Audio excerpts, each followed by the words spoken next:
Hello प्यारे बच्चों, सुप्रभात। कैसे हैं? ठीक होंगे। ठीक रहिए, अपने घर पर रहिए, माता पिता के साथ रहिए और उसके साथ साथ पढ़ाई का कार्य भी करते रहिए।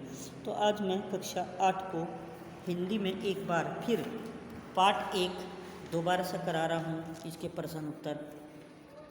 पहला प्रश्न है, पाठ का नाम है भाषा और व्याकरण।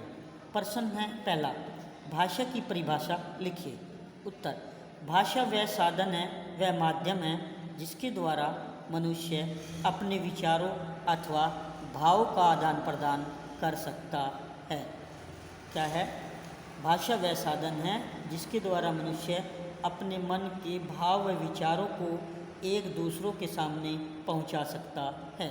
प्रश्न नंबर 2, भाषा के कितने भेद हैं, वर्णन कीजिए। उत्तर, भाषा के 3 भेद होते हैं, मौखिक भाषा, लिखित भाषा, सांकेतिक भाषा। अब नंबर 1, मौखिक भाषा।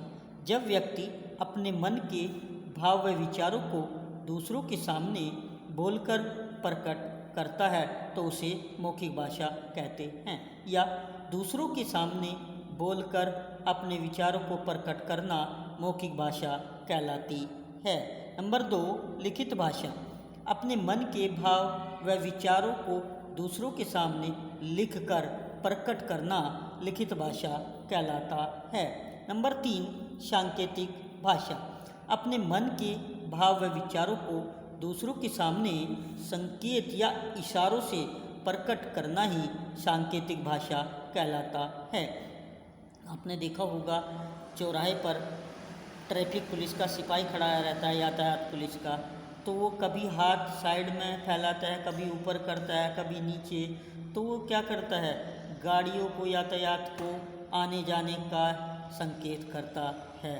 और प्यारे बच्चों, जो अध्यापक होता है वो तीनों ही भाषा का प्रयोग करता है, मौखिक भी, लिखित भी और सांकेतिक भी।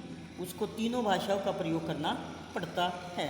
प्रश्न नंबर 3, भाषा और बोली में अंतर स्पष्ट कीजिए। भाषा और बोली। भाषा परस्पर भाव एवं विचारों का आदान प्रदान करने का माध्यम भाषा कहलाता है। परस्पर यानी आपस के भाव व विचारों को एक दूसरे तक पहुंचाना ही भाषा कहलाता है। बोली किसी क्षेत्र विशेष में बोली जाने वाली भाषा बोली कहलाती है। किसी क्षेत्र विशेष में बोली जाने वाली भाषा बोली कहलाती है।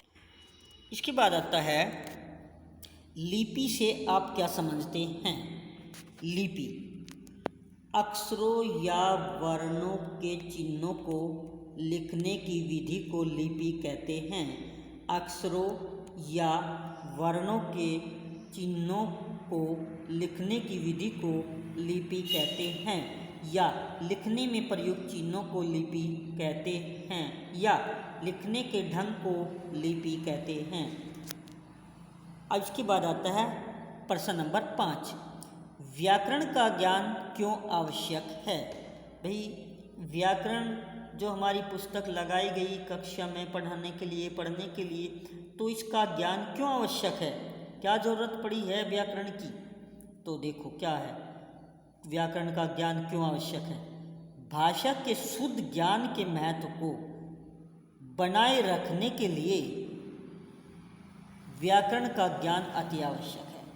यदि हमें भाषा का शुद्ध ज्ञान प्राप्त करना है तो हमें व्याकरण का ज्ञान जरूर होना चाहिए। तो प्यारे बच्चों, ये था आपका पाठ 1 के प्रश्न उत्तर मैंने करा दिए। अभी मैं इसके बुक वर्क कराता हूँ।